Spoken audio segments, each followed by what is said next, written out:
سڵاو بینەرانی تەلەڤیزیۆنی کۆمەڵا ئەم کاتە و هەموو کاتێکی ژیانتان پڕ بێت لە شادی و کامرانی.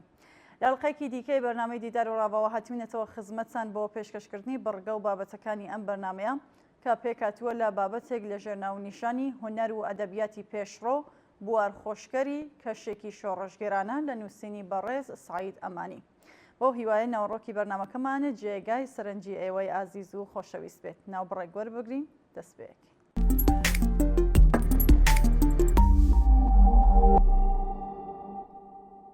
هونەر و ئەدەبیاتی پێشڕۆ بوار خۆشکەری کەشێکی شۆڕژگێرانە لە نووسینی بەڕێز سعید ئەمانی.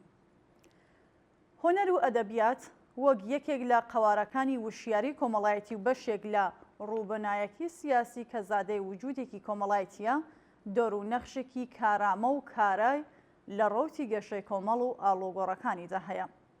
هونەر و ئەدەبیاتێکی دواکەوت و کۆنەپەرستانە لە ڕێگەی چاواشەکردنی جەماوەرەوە، یارمەتی دەری چوکمە و تونند و تۆڵکردنەوەی نەزمی کۆن و پەرەپێجان و بژانەوەی پەیوەندی و موناسباتی کۆمەڵایەتی بەسەرچووە. لە حاڵێکدا کە هونەر و ئەدەبیاتی کرێکاری و شۆڕژگێرانە بۆ جەماوەری وشیار و شۆڕژگێری وە خەبەرهاتووی خەڵک ڕۆڵی چەکێکی بەهێز دەگیڕێکە، بەر لەوەی بواری هاتنارەی ئاڵوگۆڕ و شۆڕش ڕەخسابێت لە ڕوانگەی بیر و بۆچوونەوە، شۆڕش دەکاتە زەرورەتێکی حەیاتی و بەستێنی بۆ خۆش دەکات و لە جەریانی شۆڕشدا خۆی دەبێتە بەشێکی پێویست و گرنگی بەرەی گشتی و هەمەلایەنەی. ئەدەبیاتی کرێکاری لە ئێران و کوردستاندا پێویستە لەو قسە و باسانەی سەبارەت بە هونەر بۆ هونەر و یان هونەر بۆ خەڵک جیا بکەینەوە، لەبەر ئەوەی کە بەبێ کەوتنە نێو جاوی دروشمی سیاسی و یان ڕایەڵ و هەوجای ئاڵۆزی باسە هونەریەکانەوە، باشتر وایە کە سەبارەت بە ئەدەبیاتی ئێستای چینایەتی وتوێژ و دیالۆگی ڕاستەقینە بکرێت، واتە واقعەتێکی کە خەسڵەت و تایبەتمەندی ئەدەبیاتی کرێکاریشە.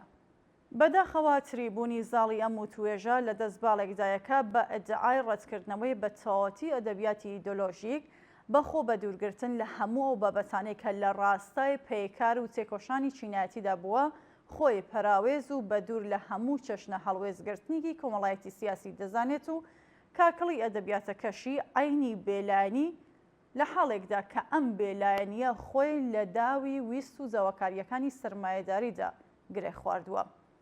ئەم ئەدەبیاتە ئەگەر ئەدەبیاتێکی بە تەواوەتی ئیدۆلۆژیکیش نەبێت، دەبێتە ئەدەبیاتێکی بەرخۆر و مەسرەفگەرا و هەڵبات بێ ناوەڕۆک، لەبەر ئەوەی کە چووەتە خزمەت نیزامی سەرمایەداریە و ئەوە خودی سەرمایە سالارانیش کە لە پاڵ ئەنجومەنە ئەدەبیە جۆراوژۆرەکان و هەموو چەشنە خەڵاتێکی ئەدەبی و باقی شێوە و شگرد و دەغەڵکاریەکانی تریاندا لە هەوڵی پارە و برۆدان بە ئەدەبیاتە خەسێ و پوچەڵەکەیدان و بە یارمەتی ئەم تریبوونە زاڵەی بەدەستیانەوەیە.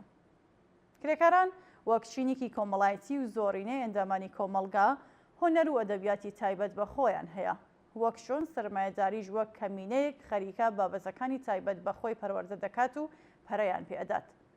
ئەدەبیاتێکی کە تەنزی تاڵی دژواریەکانی کار لەگەڵ نەفرەت و بێزاری لە کاری کرێگرسەئی و بێگانەبوون بە زانیاری و ئاگاهی و بۆ وشیارکردنەوە دەردەبڕێت، ئەدەبیاتی کرێکاریە، نەک ئەو درۆ گۆڕە و خەبانەی بوونەتە هەوێن و ماتریاڵی ئەدەبیاتی بۆرژوازی و کاری کرێگرتەئی بە بابەتێکی چارە هەڵنەگر و تەنانەت پیرۆزیش دەزانێت کە لە درێژە و بەردەوامبوونیدا خاوەنکار مافی ئەوەی هەیە لە داهاتی کاری کرێکاران سوود و قازانجێکی زیاتری بەرکەوێ، و ئەگەر شتێکی زیاتری بە کرێکار پەرداخت کرد، پێ وایە خێری پێکردووە.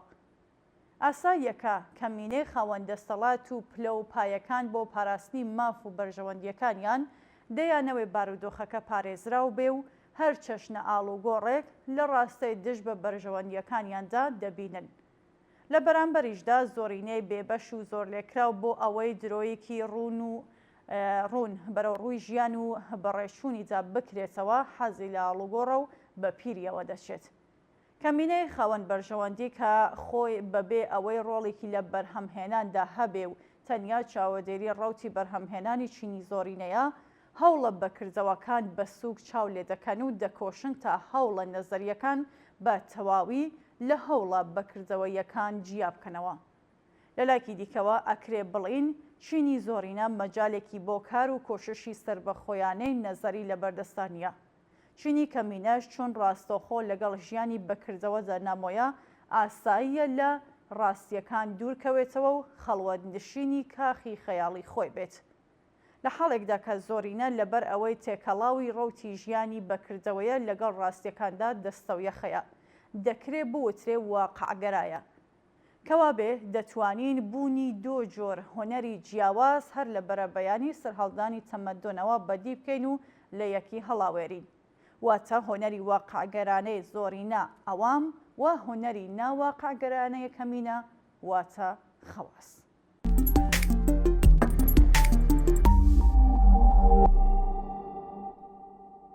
ئەدەبیاتی کرێکاری ئەدەبیاتێکەکە ژیان و حوزوری شوێندانەر و کاریگەری هێزی کار و کرێکاران لە بەرامبەر سەرمایە و سەرمایەداراندا وێنا دەکات، بەدەر لەوەی کە بەدیهێنەری ئەم ئەدەبیاتە خۆی کرێکار بێت یان نا. بە پێچەوانەی ڕابردوو ناکرێت تەنیا بەهۆی بوونی پوتک و چەکۆش یان حوزوری کرێکارێکی ڕێکپۆش کە بە ڕێکەوت عاشقی کچی خاوەن کارخانەکەش دەبێت لە بابەتێکدا ناوی بنین ئەدەبیاتی کرێکاری. ئەدەبیاتێکی کرێکاری کە داهێنەرە و زیندوو بێت پێویستە ڕەواڵەتی ژیان و خەباتی ئەم چینە لە ڕاستەی دەرخستنی ناکۆکی و کێشمەکێشی کار و سەرمایەدار دەربخات یان وەک بەشێک لەم ناکۆکیانە چاوی لێ بکرێت. لە کۆمەلگای مەدا ئاستی هۆشیاربوون سەبارەت بە مەسائل و بابەتە کرێکاریەکانە گەلێک نزمە. ئەدەبیاتی کرێکاری کە بە بەردەوامی خراوەتە پەراوێزەوە دەتوانێت وێڕای هەڵخراندنی کردار لە کۆمەلگادا سەبارەت بە بابەتە کرێکاریەکان وەک تریبوونێکیش بێت بۆ دەربڕینی دەرد و ئازارەکانی چینی کرێکار و خەڵکی زەحمەتکێش و زۆر لێکراو.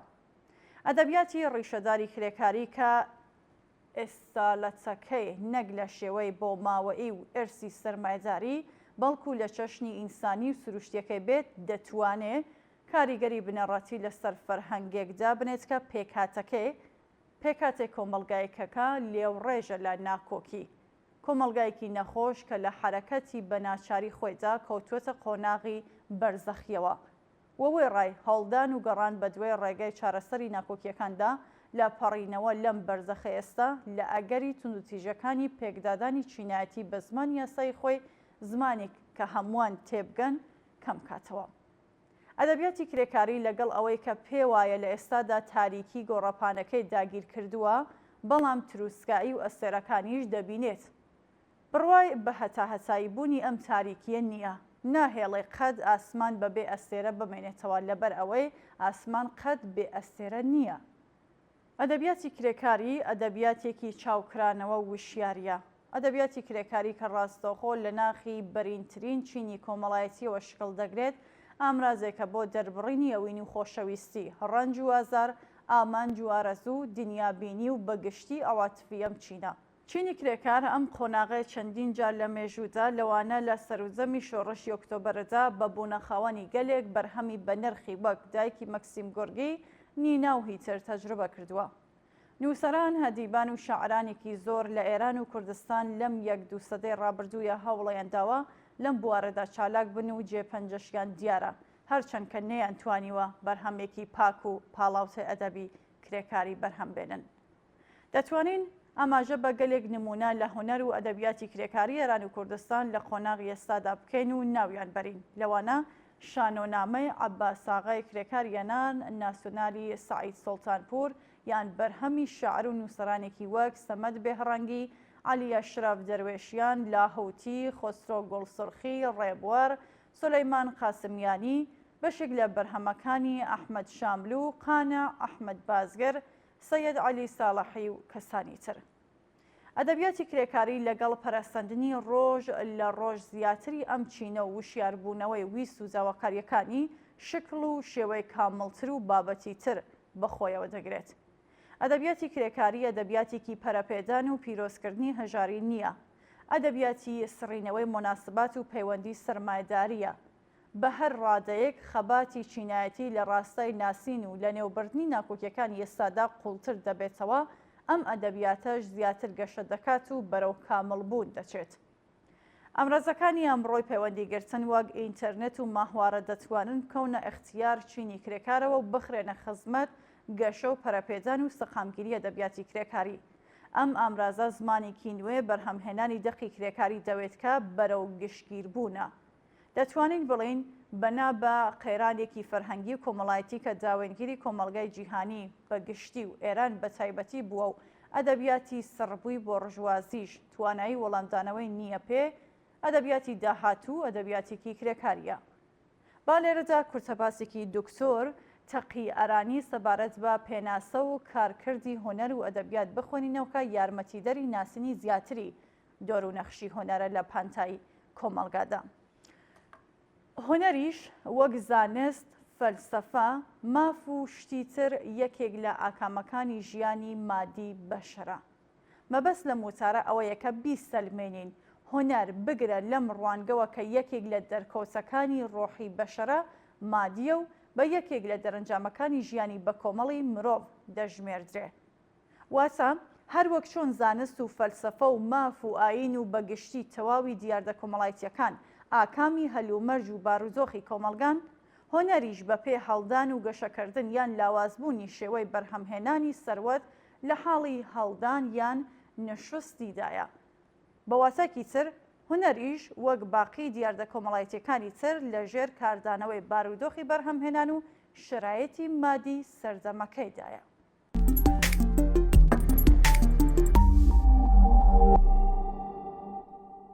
بۆ ئەوەی بابەتەکە ڕوونتر ببێتەوە پێویستە بزانین هۆنەر چییە و چ ڕۆڵێک لە کۆمەڵدا دەگێڕێ. مرۆڤ هەر تەنیا بیر ناکاتەوە ئەو خاوەنی زۆر هەست و عەواتفیشە.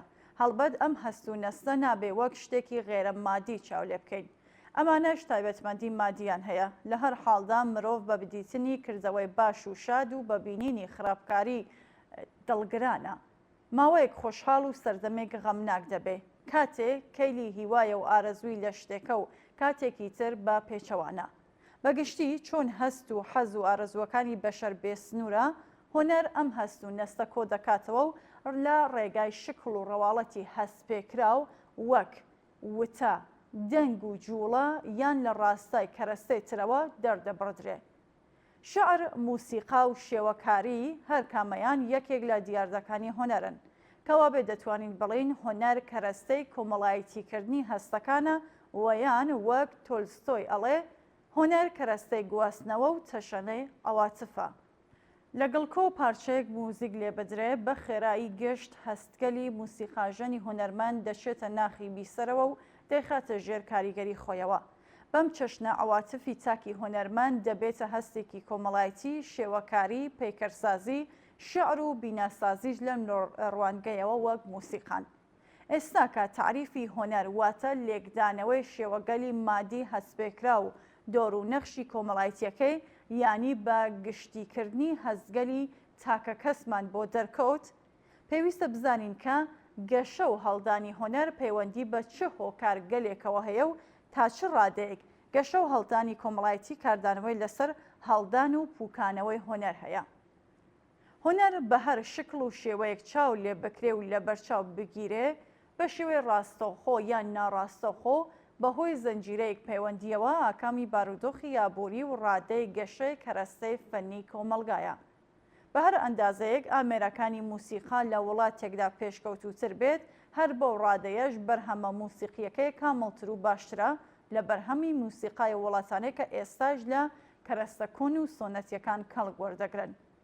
ئەگەر تا ڕادەیەک لە کۆمەلگای سەرەتایی بەشەردا هۆنەرێک سەری هەڵدابێ، یەقینەن پەیوەندیەکی ڕاستەوخۆی لەگەڵ پێداویستی بەکردەیی ژیانی مادیەوە بووە. کۆنترین هۆنەرەکان چۆپی و موسیقا و شێعرن. لە نێو گشت هۆنەرەکاندا بیناسازی خاوەنی لایەنێکی فەنیترە و لاکامدا پەیڕەوی بیناسازی لە پێداویستیە مادیەکان ڕوونتر و بەرچاوترە. لە سەرەتادا مەبەست لە دروستکردنی بینا تەنها پێداویستیەکی بە تەواوەتی مادی بەشەر بووە. معبەدەکانی یونان و تاقی گۆتێک لاساییکردنەوەی بیناداریەکانی کۆنن کە بە تەواوەتی لەسەر ئەساسی پێداویستێکی مادی بیناکرا بوو، واتە عینەن هەر ئەو بینایانەمان بە کەرەستەگەلێکی تر و قایمتر دروست کرد. بەشێکی بەرچاو لەو شعرانەیە کە لە سەردەمی ملوک ئەلتەوافیدا وتراوە تەنها لە مەدح و سەنای ئەمیران و دەسەڵاتداراندا بووە و بەشێکی تری هەرچەند ڕاستەوخۆ ملکەچی بارودۆخی مادی نەبووە، بەڵام بە شێوەی ناڕاستەوخۆ مەحکومی سیستەمی ئابووری ئەو سەردەمە بووە. لەگەڵەوەشدا پێویستە بە پێی مەکتەبی ماتریالیزم بڵین کە ئەو هۆنەرانەش بەش بە حاڵی خۆیان بوونەتە هۆی گەشە و تەکامەڵی ژیانی کۆمەڵایەتی و پێویستی سەرهەڵدانی نووسەرانێکی وەک تۆلستۆی، سواک، گۆرکی، سەمەد بێهڕەنگی و مارکێز و زۆر کەسانی تر. واتە بەرهەمەکانی هۆنەرمەندانی سەدەکانی ڕابردوو بوونەتە سەرچاوەی سەرهەڵدانی بەسەدان مرۆڤی هەڵکەوتووی وەک ئەمانە. بەگشتی پێویستە ئەوە بڵین کە ئەگەر تاریفی هۆنەر وەک تەعبیری نەستەکان بە چەشنی مادی هەستپێکراو و دۆر و نەخشی کۆمەڵایەتیەکەی بە گشتیکردنی هەستگە لە تاکیەکان بزانین، بەم شێوەیە خوێندنەوەی شارەکانی سەعدی و مۆلەوی و هاو قەتارەکانیان هەستی ئێمە نابزوێنن، مەگەر ئەو کاتەی ئاستی بیرکردنەوەمان تا سنووری سەردەمەکەی ئەوان بێنینە دواوە و لە بیری خۆمانی بەرینەوەکە لە چ سەردەمێکدا دەژین و گوێ نەدەینە گرمەی ماشینی زەبەلاحی گەشەی ئابووری و هاڵ و گۆڕی کۆمەڵایەتی و چاوان لە حان ئەو شۆڕشە نامە و سەرسوڕهێنەرەی فکریەی کە پایەی ماتریالیزمی لە دنیای لە باری ئابووریەوە پێشکەوتووی نوێ پێکهێناوە.